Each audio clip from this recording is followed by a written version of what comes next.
Saya cakap terus terang lah, semua orang ada perasaan masing-masing. Semua orang ada perasaan masing-masing. Tetapi kita kena terima hakikat rakyat sudah memilih untuk tidak memberikan sama ada BN, sama ada PN atau PH, memerintah secara bersendirian. Mereka yang memutuskan untuk kita membentuk kerajaan secara kerajaan campuran. Mereka yang telah memutuskan supaya wujudnya kerajaan perpaduan ini. Dia nak namakan kerajaan perpaduan ke, kerajaan campuran ke, kerajaan madani ke, tak kira lah.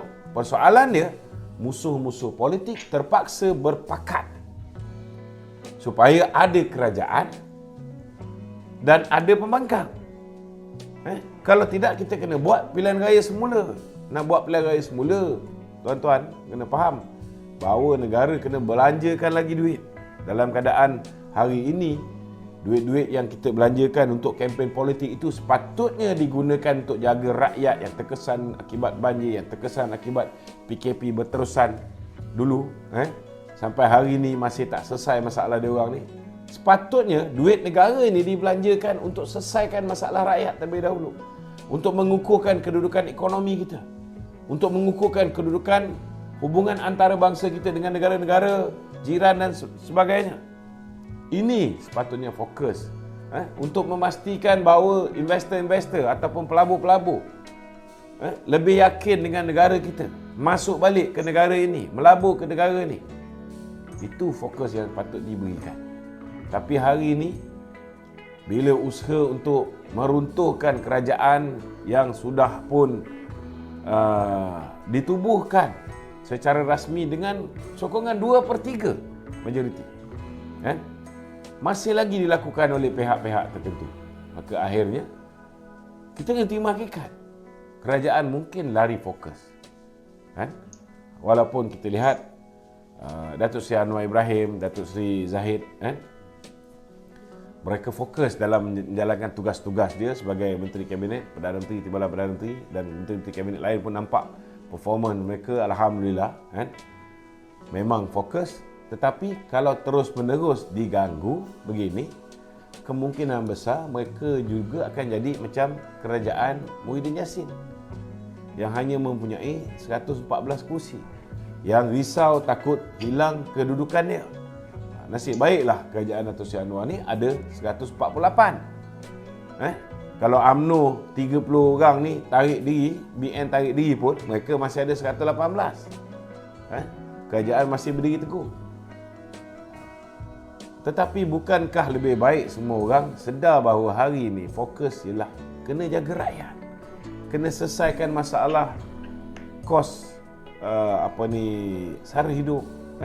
Kena selesaikan masalah inflasi yang hari ini ialah walaupun keadaan menjadi semakin baik, tetapi rakyat masih terasa kenaikan harga barang akibat daripada kejatuhan nilai ringgit.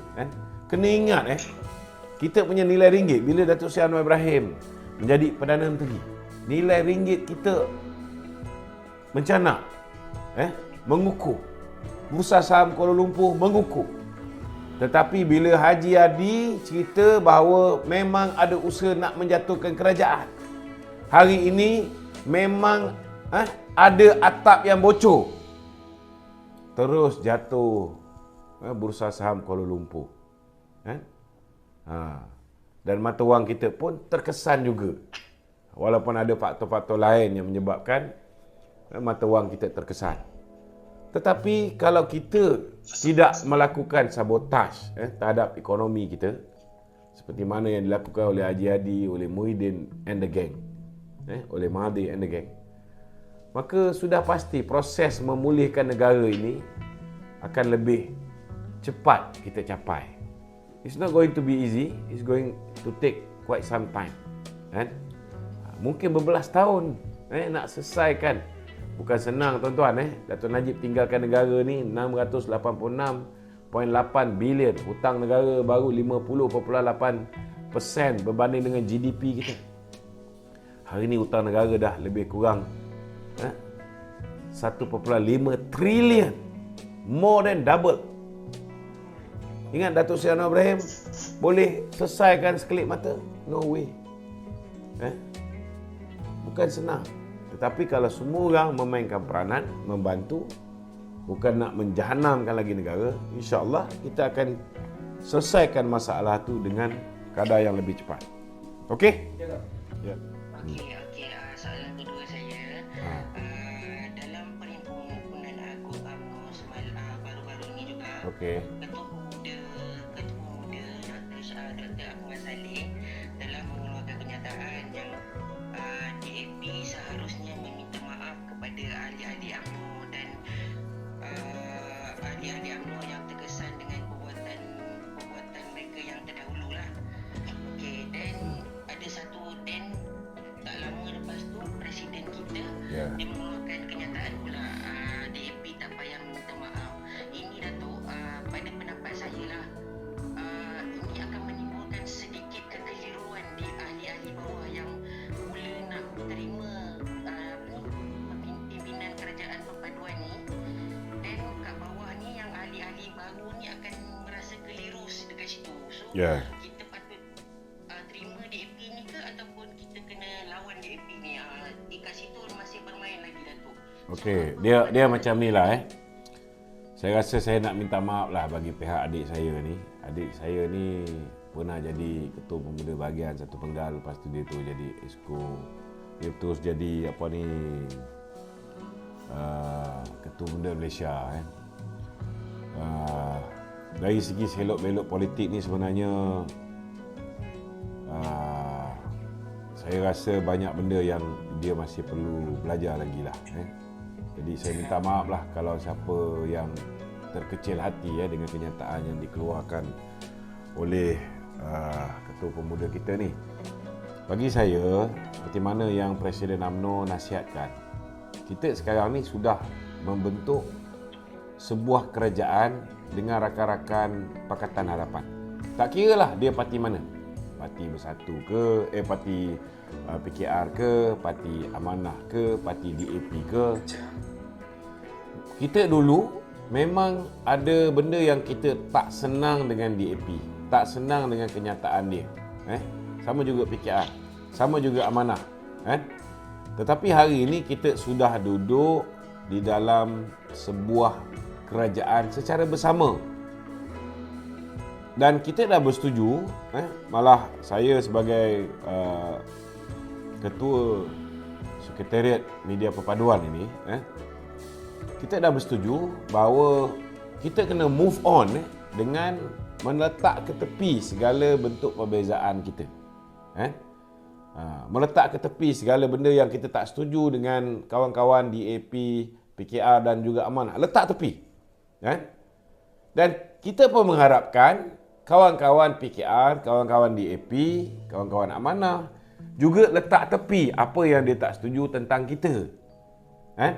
Macam orang sebelum kahwin, sebelum kahwin tu mungkinlah hubungan tu tak berapa cantik, kadang-kadang kita bergaduh, kadang-kadang kita tak bersetuju dan sebagainya, kita cakap lah macam-macam pasal girlfriend kita ni. Tapi last kali kita dah berkawan dengan banyak orang, last kali kita rasa kita nak berkahwin dengan girlfriend kita yang kita tak suka dulu. Jadi kita kena terimalah girlfriend kita ni tak adalah sempurna. Ada juga yang dia cakap dulu betul, ada juga yang dia cakap dulu tak betul.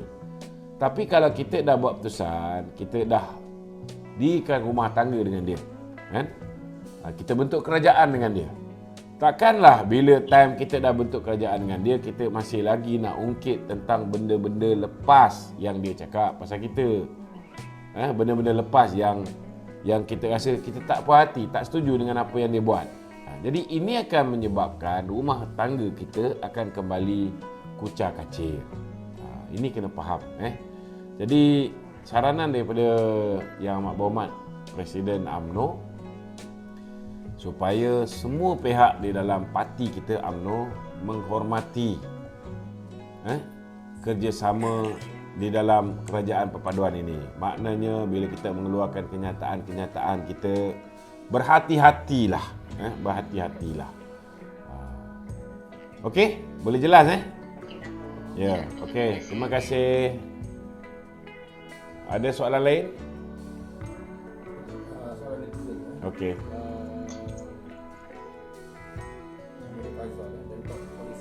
Okey, Faizal. Dia kata bolehkah saya beritahu penerimaan ahli UMNO dekat ni kerajaan perpaduan? Saya tak nafikan kita sedang berusaha bersungguh-sungguh.